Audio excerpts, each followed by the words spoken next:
welcome back to Fluttering Butterflies. My name is Michelle, and in this video I'm going to be talking to you about the books by British authors that I read during the month of August. This is to go along with the British Books Challenge that I am hosting on my blog Fluttering Butterflies throughout 2015. Now, these aren't all the books that I read during the month of August, they are only the books that I've read by British authors. And 3 of the books were sent for review. 1 book I bought myself, and the other 4 are books that I checked out from my local library. So let's get started. One of the first books that I read during the month of August by a British author is Darkmere by Helen Maslin. I was really excited to read this book. I absolutely adored Darkmere. And amazingly, 3 books that I read during the month of August felt kind of similar in terms of structure, but not necessarily the story. All 3 of these books share this same feature of having 2 different storylines, one in the present day and one 100 years previously, for instance, and somehow the 2 stories link together, and that's very much the case for Darkmere. The story starts out with this girl who has this massive crush on one of the most popular, most good-looking boys in school, and he's just inherited this castle in Cornwall, and he invites her together with a whole bunch of his friends for the summer to stay in his castle. I loved how the 2 stories, Kate's in the modern day and Eleanor 200 years previously, kind of intertwined, and how they kind of they feel similar to each other in that Kate could quite possibly make the same mistakes that Eleanor did 200 years previously, and I really found it interesting. I did go back and forth between Kate and Eleanor, and whose stories I found more intriguing because I really liked both of them. I thought that Helen Maslin did a great job of keeping me interested in both storylines by kind of stopping one story on something that's really interesting or intriguing and then throwing me into the other girl's storyline and sort of building up my interest. I also really liked the setting on the English coast, and there's quite a bit of detail about smuggling and things that were really fascinating. There was so much to love about this book, and I really enjoyed it. I also picked up Crow Mountain by Lucy Inglis. Again, this has 2 storylines. We have the modern day in which Hope and her mother are in Montana. Her mother is doing some research in the area, and they end up staying with this rancher and his family who have a teenage son called Cal. And they have this sort of like attraction for each other, and they end up stranded. Her story is very similar to that of another girl 100 years previously who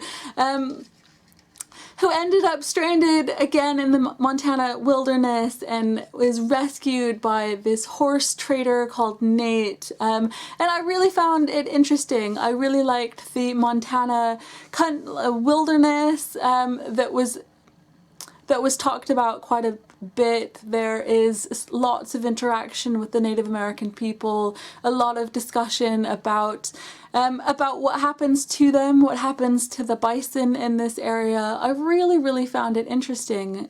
Book, I did find myself really enjoying a lot of the historical perspectives on the book as opposed to the modern day couple, Hope and Cal. It was really interesting, and it was a very different book to books I normally read. So again, thank you to Chicken House for sending both of these books for review. And actually, the next book is also by Chicken House. I didn't realize that just now. But this book is Longbow Girl by Davies. What I really loved about this book is the setting. It's set in Wales, and it talks a lot about Welsh history and Welsh mythology, and it follows the story of a girl who has a very important historical lineage in that her family is known for their archery skills. The thing that I really enjoyed about this book is that, like the 2 books that I'd spoken about previously there is an aspect of history and a different story and timeline that is important to the to the main story. And I can't talk about it too much without giving spoilers, but I found that really interesting. It was something different, something that I didn't think was going to happen, but I loved that element of sort of surprise to this story. The next book that I picked up to read was a book that I bought myself, and that was Counting Stars by Keris Stainton. I picked this up a little bit early when I went to Yalk in July. I really loved Counting Stars. Loved it. It's about a girl who, instead of going to university, decides to move to Liverpool and share a flat with a bunch of other flatmates, and it's all about moving on away from your childhood home, striking out your own independence. It's about disappointment in terms of jobs and relationships, and just picking yourself up from those disappointments. It's also about tricky issues of sex and drinking and all sorts of things. I really loved it. I thought it was a fantastic book, and I cannot recommend it enough. Now on to the library books. I don't have them with me because I have already returned them to the library, but the first book that I read was Read Me Like a Book by Liz Kessler. If you'll remember, I interviewed Liz Kessler at Yalk. I will leave a link to that video. If you have not seen it, you're missing out. It is the best thing I've done on my channel, and Liz was such a great sport about that. Together with Joe Cotterill, they did an amazing job with that video. It still makes me laugh more than a month later, so it's amazing. And I've known of Liz Kessler for quite some time. She writes sort of children's and middle grade fiction. She released her first YA book at the beginning of the year, Read Me Like a Book. I hadn't yet read it, and meeting up with Liz Kessler at Yalk really spurred me on to do something about that. So I checked it out from my local library, and I sat down, and I have to say it was very different than I was expecting it to be. I knew it was a story about a girl coming out as being a lesbian, but what I loved about it is together with that exploration of her own sexuality, it's also a book about friendship, and it's about family. Her parents are going through a divorce throughout the story, and that really kind of shakes things up in her life. And what I really liked about the main character is that she's very clueless. She's not the most self-aware person in the world. She really just kind of likes to ignore a lot of the problems in her life.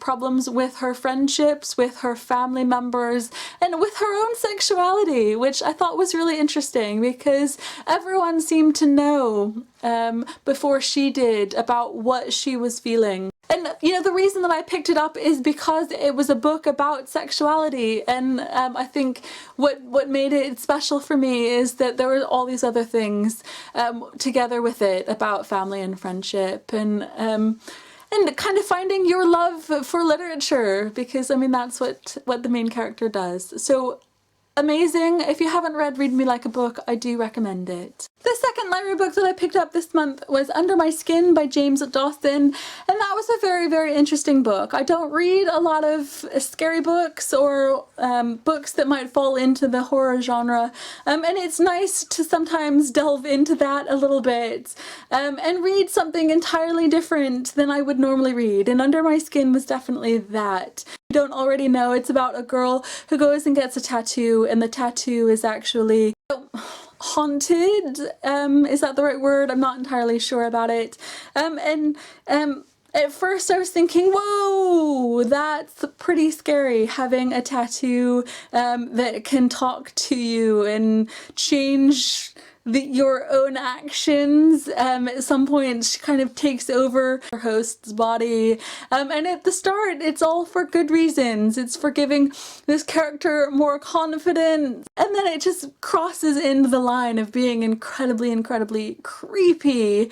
And I was just I was on the edge of my seat. I didn't know what was going to happen in this book. I didn't know where this story was going to go, and I found it really interesting.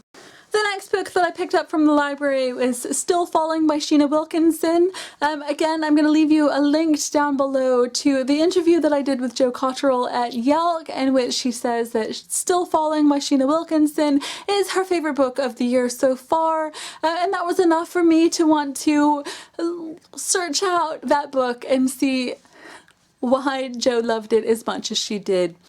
Now, Still Falling is the story of two characters, one of which is a teenage boy who has epilepsy, and so sometimes he will fall over and have an epileptic fit, and that is where the falling comes for him. It's also about a teenage girl who goes to school with him, and she starts developing feelings for him, so the falling for her is falling in love, and I really love that sort of play on the word falling there. But the coolest thing about this book, aside from the fact that one of the main characters has epilepsy, which I've never come across before, is that this book is set in Northern Ireland. I don't believe that I've ever read another book set in Northern Ireland, and I kind of loved it. It made me want to read more Northern Ireland fiction, so definitely do leave your recommendations for me in the comments below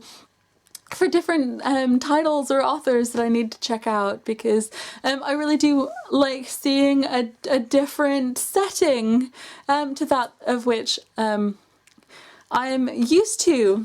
I really enjoyed both of the two main characters.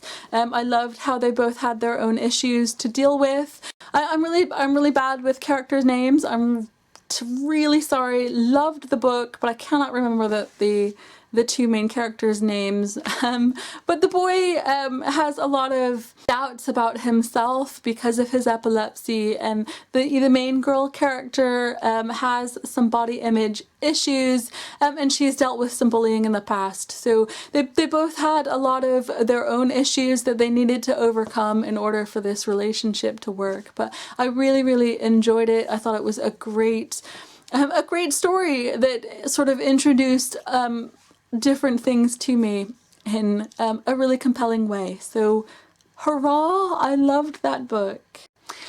And the final book that I wanted to talk to you about today is the fourth book that I checked out from a library during the month of August, and it's another Yelk-inspired read. It's about love by Stephen Camden, and I heard Stephen Camden speak a little bit while at Yelk, and I was just completely intrigued. A story about two characters, Luke and Leia, who meet at a film studies class in college, and they kind of start working together. But what I loved about the book is that how much the book is about friendship and family, and about being creative, as well as it being from a particular place, and in this case it's Birmingham, and you can really see how much Luke cares for all of the people in his life, and as well as all of the different settings, as well as all the different places that have meaning to him within the neighborhood that he grew up in. I really loved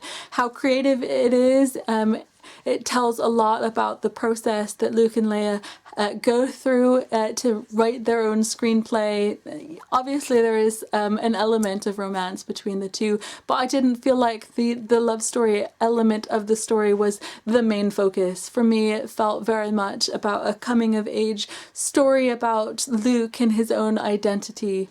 I really loved the relationship between him and his brother. His brother has just been released from jail, and there is a lot that is is not said, in fact, between the two of them, and I really loved how the silences between characters spoke a great deal, almost sometimes more than what they do say to each other. So it was a really, really interesting read. I absolutely loved it, and probably It's About Love and Counting Stars are my favourite reads of August. That's it for me today. These are 4 out of the 8 books that I read during the month of August. Have you been reading any books by British authors lately? I'd love to hear about them, especially if you recommend them. Do let me know in comments or on Twitter. Thank you so much for watching, and I will see you again next time.